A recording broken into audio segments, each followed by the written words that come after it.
All right, let's talk about one of the most powerful and maybe one of the most misunderstood concepts in Forex trading, margin. Today, we're going to break down exactly what it is and, more importantly, how it actually works. I mean, think about this for a second. How is it possible for a trader to control a $100,000 currency position with just $2,000 of their own money? It sounds kind of like a magic trick, right? Well, it's not magic, it's the entire principle behind trading on margin. So let's try to wrap our heads around this. And honestly, the best way to think about margin isn't as some scary, complex financial term. At its heart, it's really just a good faith deposit. Okay, so what does this deposit actually do? Well, margin is simply the chunk of your account that your broker puts to the side to open your trade and to keep it open. It's the capital that's backing your position in the market. Yeah, exactly. It acts as collateral. It's basically your way of showing the broker, hey, I've got skin in the game, and I can cover potential losses. The key thing to remember here is that you aren't spending this money, it's just being held for a little while. Now let me make this crystal clear, because this trips a lot of people up. Margin is not a fee you pay, it's not a transaction cost. It is and always will be your money. The second you close your trade, boom, that margin is released right back into your account, ready for you to use again. And this little image here, it's a perfect way to visualize it. That small amount of cash in the jail cell, that's your required margin. It's temporarily locked up. And that's what gives you the power to control that much larger bag of money, which is your total position size. Okay, so we've got the big picture. Now, let's zoom in a bit. To really get a handle on margin, you need to know two key terms that, believe me, get confused all the time. So you have margin requirement and required margin.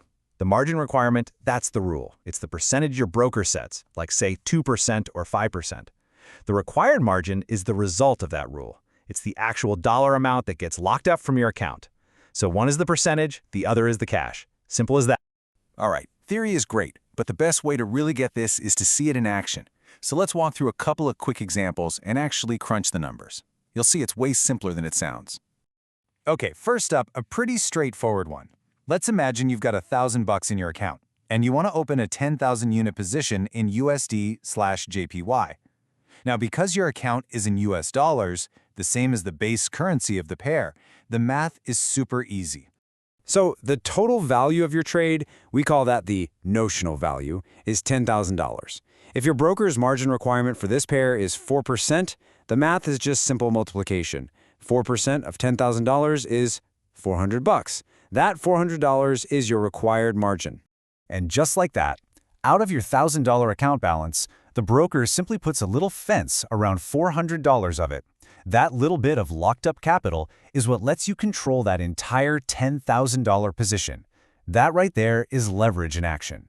Okay, that was easy enough, right? But what happens if the currency you're trading is different from your account currency?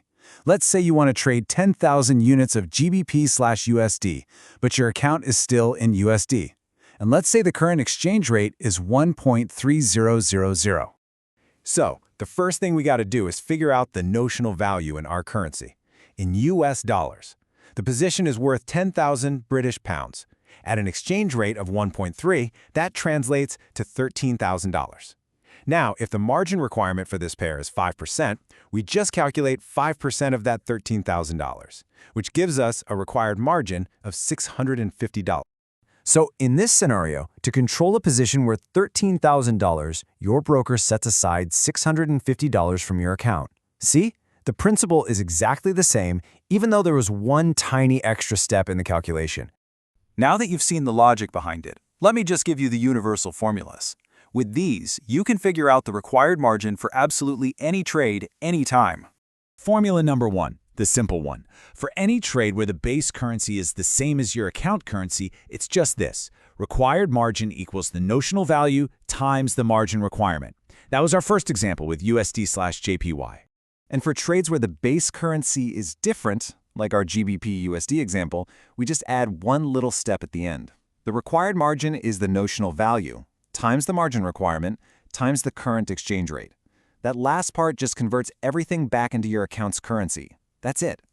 You know, this quote really just cuts right to the heart of it all.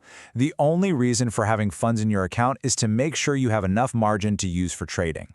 When you think about it, your real trading power doesn't come from your total balance. It comes from having enough available margin. So it's pretty clear, right? Margin gives you this incredible power, this leverage, the ability to control huge positions with a relatively small amount of capital. But, and this is a big but, this power is a double-edged sword. So the obvious next question is, what's the catch? What are the risks? We'll dig into that next time. Thanks for joining me.